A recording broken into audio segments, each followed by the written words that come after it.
জনগণকে বলতেছেন যে না, আপনি আমাকে দেখার দরকার না, আপনি ভোট দিবেন, তারপরে আমরা ঠিক করবো কে এমপি হবো। যারা নির্বাচনীয় হয়ে দেশ পরিচালনার দায়িত্ব জীবনে কখনো দেশের জনগণ যাদেরকে দেয় নাই, তাদের পক্ষ থেকে এই আন্দোলন। নেপালে পিআর প্র্যাকটিস হয় দেখে গত কয়েক বছরে 14 জনের বেশি প্রধানমন্ত্রী পরিবর্তন হয়েছে।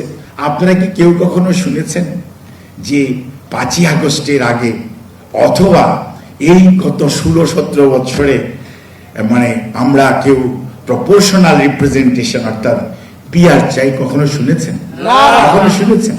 আপনারা শুনেন নাই, এবং এ ধরনের বক্তব্য কারো ছিল না। আজকে কেউ কেউ বলেন, বলতে দোষ নাই, কারণ গণতন্ত্রের মধ্যে কথা বলবেন, this is the beauty of democracy, এবং মত প্রকাশের যে ভিন্নতা থাকবে, this is the beauty of democracy, এটির মধ্যে কোনো সমস্যা নাই। কিন্তু যখন আপনি বলেন আপনার কথাটি না শুনলে এটা হতে দিব না, এটা করতে দিব না, তখন কিন্তু কর্তৃত্ববাদিতার আওয়াজ পাওয়া যায়। অর্থাৎ স্বৈরাচার যে ভাষায় কথা বলতো অধিক বোঝা যায়। এটি কি ঠিক? আপনি ডেমোক্রেসি মানবেন, আপনি নির্বাচনী ম্যানিফেস্টোতে দেন, আমি যদি ক্ষমতায় যাই, আমাকে যদি জনগণ নির্বাচিত করে, দায়িত্বশীল, একজন বললেন দায়িত্বশীল, দায়িত্ব দেয়, তাহলে আমি আগামীতে এই সিস্টেমে যাব। যেমন বাংলাদেশ জাতীয়তাবাদী দল, তাদের 31 দফার একটা কর্মসূচি 2022 ডিসেম্বরে দিয়েছিল, 2023 জুলাই মাসে দিয়েছে 31 দফার কর্মসূচি। এটা ওপেন, ইটস প্রিন্টেড, ইটস অনলাইনে আছে, অফলাইনে আছে, সর্বত্র আছে, দেশের মানুষের কাছে ডকুমেন্ট যে what the BNP will do when BNP will get the chance by the grace of Almighty and from the support from our electoral voters, অর্থাৎ আমাদের যে ভোটাররা যদি ভোট দিয়ে দায়িত্ব দেয়, ডেফিনেটলি বিএনপি 31 দফার কর্মসূচি নিয়ে বিএনপি দিয়েছে। ইটস ওপেন ডকুমেন্ট, এবং এটি আজকে দেয়নি, এটি দিয়েছে আপনার 22 ডিসেম্বরে প্রথম 27 দফা রাষ্ট্র মেরামতির কর্মসূচি, জুলাই 2023 13 তারিখে দিয়েছে 31 দফা বিএনপির কর্মসূচি। এরকম কি কারো কর্মসূচি কখনো শুনেছে? এখন যতই নির্বাচন ঘনিয়ে আসছে, ঐক্যমতের আলোচনা শুরু হয়েছে, চলতেছে, তখন আমরা দেখলাম কেউ কেউ পিআর নিয়ে রাস্তায় নামতেছেন, প্রোগ্রাম করতেছেন। দ্যাটস গুড, প্রোগ্রাম করা ভালো, জনগণকে সচেতন করা ভালো, কিন্তু এর অর্থ এই না যে আপনি এক ধরনের কর্তৃত্ববাদিতা, আপনার মতামত জনগণের নাম বলে জনগণের অনুমতি না নিয়ে চাপিয়ে দিবেন। কোন অবস্থাতেই গণতান্ত্রিক আচরণ নয়। এবং এটি করে কি করতে চান আপনারা? কি নির্বাচনটাকে আরো প্রলম্বিত করতে চান? আপনি দেখেন, নেপাল একটা ছোট দেশ, you need to learn from Nepal. যেই দিন তত্ত্বাবধায়ক সরকার ক্ষমতায় নিয়েছে, দায়িত্ব নিয়েছে, ওই দিনই পরবর্তী নির্বাচনের তারিখ তারা ঘোষণা করে দিয়েছে। আর আমাদের বয়স 13 বছর পার হয়ে 14 মাসে, 13 মাস পার হয়ে 14 মাসে পড়লো, এবং এখনো মধ্য ফেব্রুয়ারি 26, আরো কয়েক মাস বাকি আছে। এটাকে প্রলম্বিত করতে চান। আজকে কেন এত বড় আপনার ইনভেস্টমেন্টের সম্মেলন হলো? কিন্তু কেন ইনভেস্টমেন্টের জন্য এত মানুষ আসে না? আর ইনভেস্টমেন্ট যদি না হয়, আর যদি আপনার জব অপরচুনিটি ক্রিয়েট না হয়, এই যে ইয়ং জেনারেশন, এই যে জেনারেশন জেড, তারা কোথায় কাজ করবে? তাদের এমপ্লয়মেন্ট, কত সেলফ এমপ্লয়মেন্ট হবে? এমপ্লয়মেন্ট জেনারেশনের জন্য ডাইরেক্ট আর ইনডাইরেক্ট ইনভেস্টমেন্ট দরকার। আর এটি ইনভেস্টমেন্ট যে কোনো ইনভেস্টার, দেশীয় হোক বিদেশি হোক, করতে হলে দরকার একটি স্টেবল গভর্নমেন্ট, পলিটিক্যাল গভর্নমেন্ট, জনগণের সমর্থিত নির্বাচিত সরকার।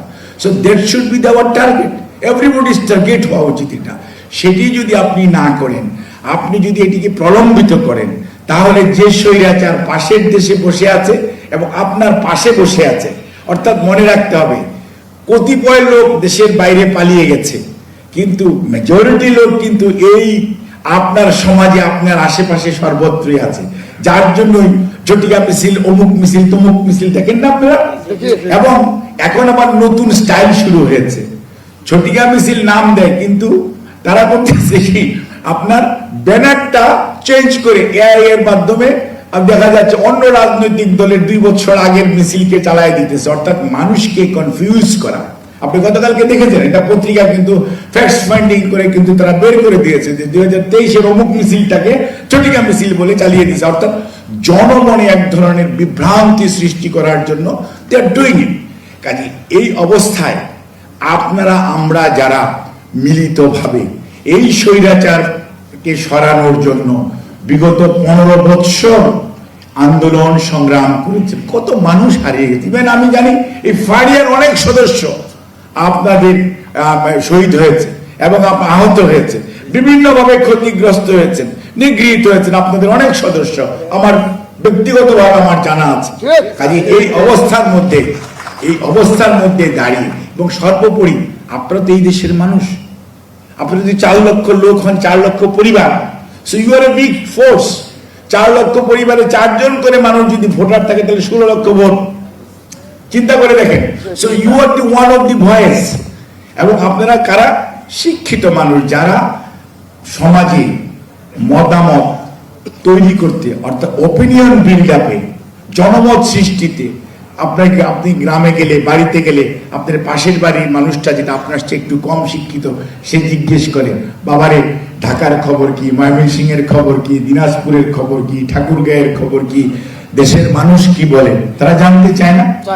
কাজে এই যে ওপিনিয়ন বিল্ড আপে কিন্তু you are educated people, you are playing a role.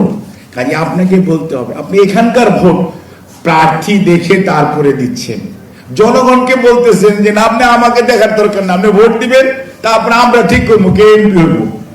আচ্ছা বলেন তো, এই প্র্যাকটিস বাংলাদেশে বিগত 250 বছরে কোনদিন হয়েছে? স্বাধীনতা আজকে 54 বছর চলতেছে, আপনি বললেন না, করলেন না। এবং যারা নির্বাচনীয় হয়ে দেশ পরিচালনার দায়িত্ব জীবনে কখনো দেশের জনগণ যাদেরকে দেয় নাই, তাদের পক্ষ থেকে এই আন্দোলন, তাদের যে এক্সপার্টিস, তাদের যে এক্সপিরিয়েন্স, এটি কি বলে? তাহলে আজকে আপনি যে জিনিসটা প্র্যাকটিস করতে চাচ্ছেন, আপনি দেখেন না নেপালে পিআর প্র্যাকটিস হয় দেখে গত কয়েক বছরে 14 জনের বেশি প্রধানমন্ত্রী পরিবর্তন হয়েছে। whether this is the stable government? কাজে ইসরায়েলকে দেখতে চান, what Israel is doing, they are practicing PR. whether this is the good thing or bad thing. যদি এত ভালোই হতো, পার্শ্ববর্তী দেশ বলে, যাদেরকে বলা হয় গণতন্ত্রের সূতিকাগার, ইউকে, তাই না, ব্রিটেনকে আমরা বলি, যাদের কোনো রিটেন আপনার নাই, কনস্টিটিউশন নাই বলে আমরা বলি, যদিও তাদের রিটেন আছে। তাহলে আপনি মানুষ ফলো করে কি ভালো জিনিস? মানুষ কি কখনো খারাপ জিনিস ফলো করে? মানুষ কি অপেক্ষাকৃত ভালো যে জিনিসটি সেটিকে গ্রহণ করে? কাজেই খালি দলবাজির জন্য, নিজের অবস্থানকে পাকাপোক্ত করার জন্য এবং জনগণ না চাইলেও জনগণের কথা বলে মতামত দেওয়ার দাবিদার হওয়ার জন্য যারা আজকে এই সমস্ত দাবি তুলছেন, তারা সত্যিকার অর্থে নিজের বিবেককে প্রশ্ন করুন। আমি তো এই কথা আগে বলি নাই, আমি কথা এখন কেন বলছি? আমি কেন, উদ্দেশ্য কি?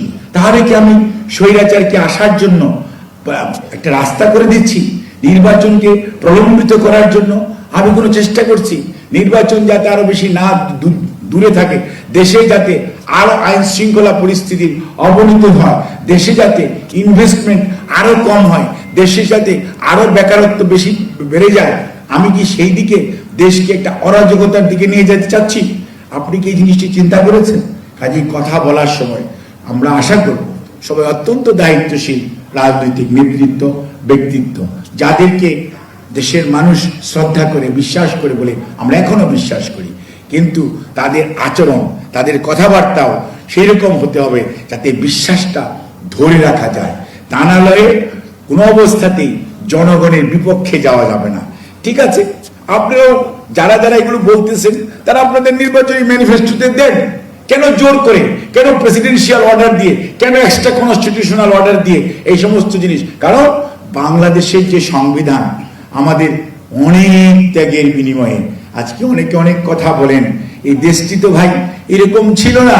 1971-এ লক্ষ লক্ষ মানুষ শহীদ হয়েছে এবং আমাদের অনেক মা বোনের সম্ভ্রমের বিনিময়ে, আমাদের লক্ষ লক্ষ মানুষের ত্যাগের বিনিময়ে এই অর্জিত স্বাধীনতা, তারপরে সংবিধান হয়েছে, সংবিধানে বিভিন্নভাবে কাটাছেঁড়া হয়েছে, কিন্তু সংবিধান সর্বোচ্চ আইন। আজকে আপনারা যারা বলছেন যে এক্সট্রা অর্ডিনারি, কেউ কেউ বলছেন, পত্রিকায় দেখছি আর কি, এক্সট্রা অর্ডিনারি কনস্টিটিউশনাল আইন দিয়ে নাকি আপনারা সংবিধানে কোনো আদালতে মামলা করা যাবে না, অর্থাৎ আবাসী ইন্ডেমনিটি কোন আদালত মামলা করতে পারবে। বাংলাদেশের সর্বোচ্চ আদালত সংবিধানের চলমান অন্তর্বর্তীকালীন সরকার ইজদিয়ার বা সংবিধানের প্রচলিত রেফারেন্স অনুযায়ী, হাইকোর্টের এবং সুপ্রিম কোর্টের রেফারেন্স অনুযায়ী আজকে তাকে আপনারা অস্বীকার করে কি অরাজকতার মধ্যে দেশকে ফেলতে চাচ্ছেন? উদ্দেশ্যটা কি? দেশের মধ্যে এক ধরনের বিশৃঙ্খলা সৃষ্টি করা। কিন্তু মনে রাখবেন, এই বাংলাদেশ সেই বাংলাদেশ না। আপনি ইচ্ছা করলেই বিশৃঙ্খলা সৃষ্টি করতে পারবেন না। যেমন আজকে আপনারা এখানে বসে নির্বাচন কমিশন সুন্দর ব্যালট বাক্স নিয়ে এসছেন, আপনাদের নির্বাচন কমিশন আছে, আপনাদের প্রার্থী আছে, ডাইরেক্ট ভোট হবে।